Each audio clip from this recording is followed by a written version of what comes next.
ओम नमस्ते जी। 29वीं श्रव्य कणिका उत्कृष्ट शंका समाधान। मानव मन को आंदोलित करने वाले लौकिक पारलौकिक प्रश्नों के सटीक उत्तर।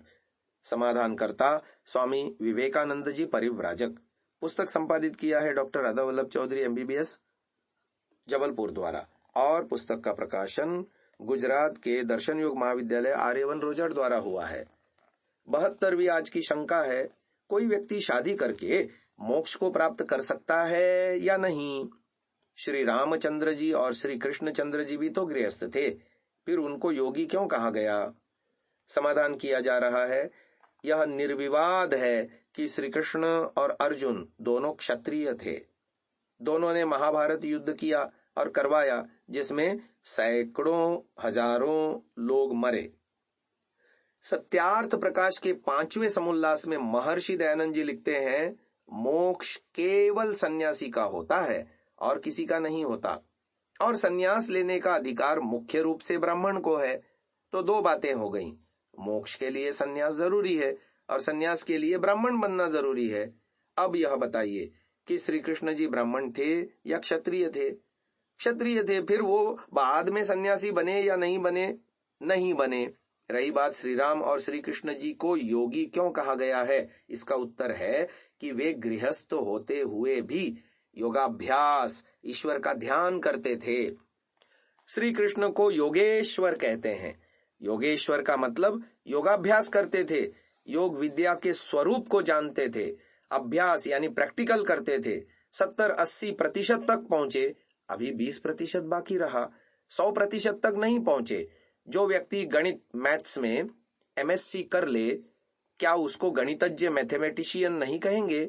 गणितज्ञ तो कहेंगे, पर अभी उसने मैथ्स में PhD नहीं की है, वो अब थोड़ी अभी बाकी है।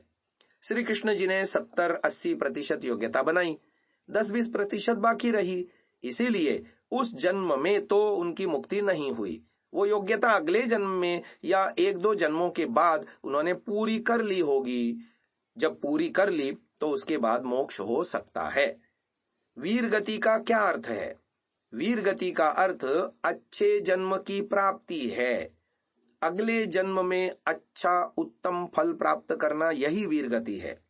जो क्षत्रिय अपने कर्तव्य का पालन करते हुए अर्थात न्याय की रक्षा स्थापना के लिए लड़ते हुए युद्ध में जाकर के शहीद हो जाता है, फिर चाहे हारे या जीते, उससे कोई मतलब नहीं है।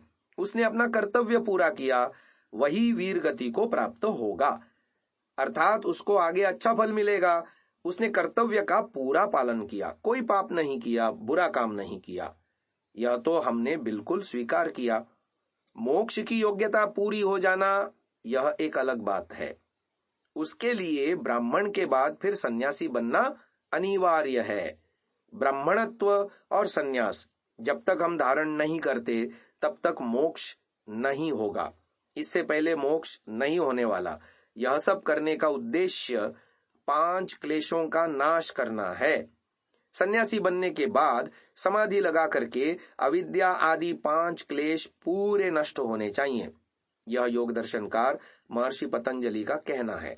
जब तक 5 क्लेश पूरे नष्ट नहीं होंगे, किसी का मोक्ष होने वाला नहीं है। यूं तो सारे संप्रदाय वाले भ्रांति में हैं। वो सारे यह समझते हैं कि हमारा मोक्ष हो जाएगा, लेकिन हो थोड़ी जाएगा।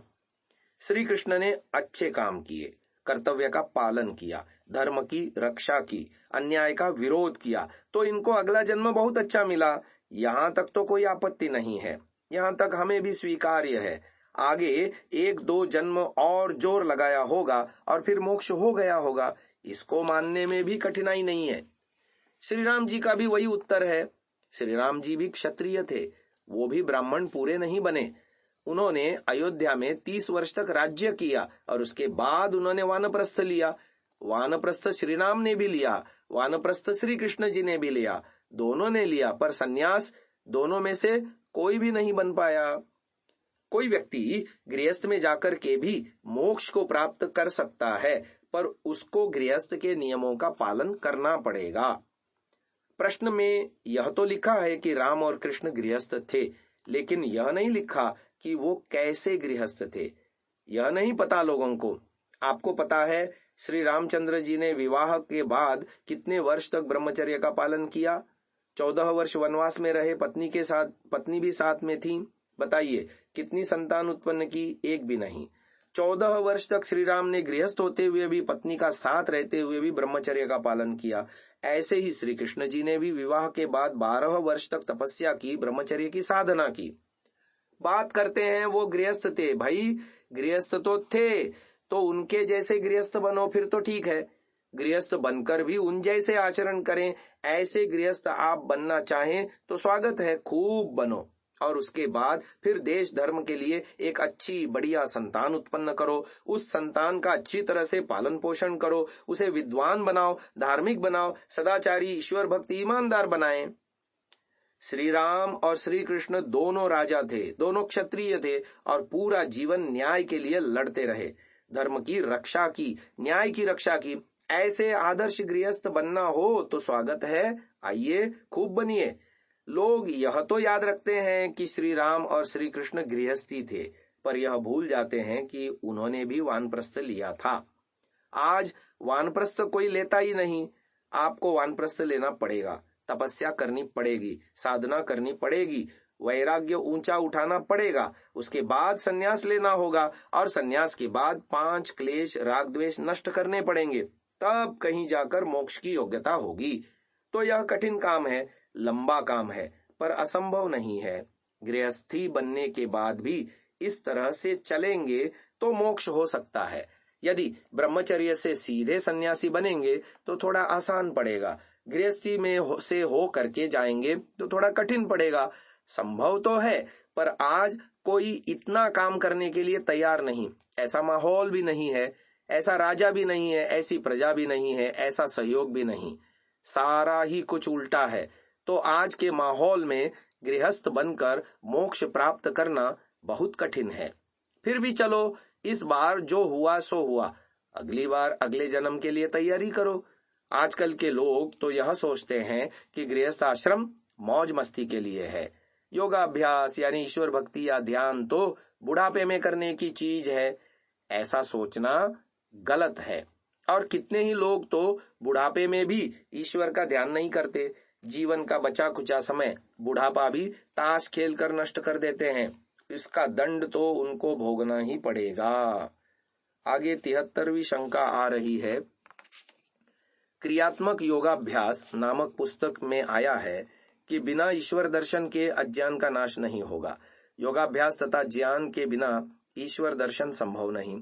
लेकिन ईश्वर के ज्ञान के पश्चात भी कोई सूक्ष्म अज्ञान आत्मा से लिपटा रहता है, ऐसा क्यों?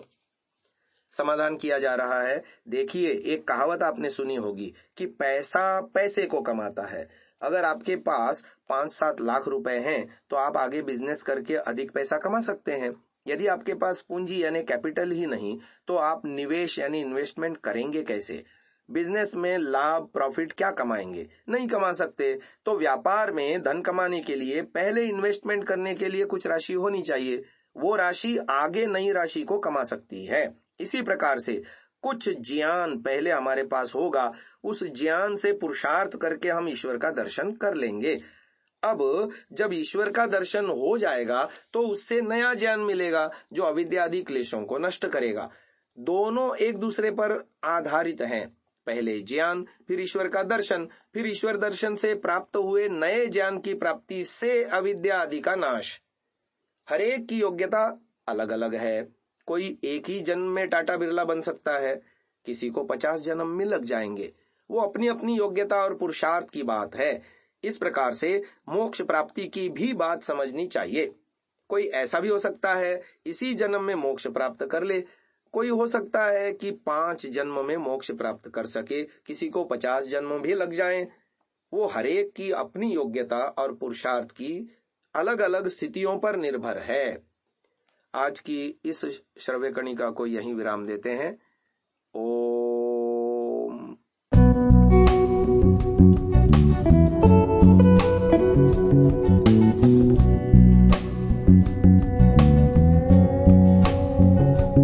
Download Sansa app, Arvirdal app, visit sansa.org, arvirdal.in।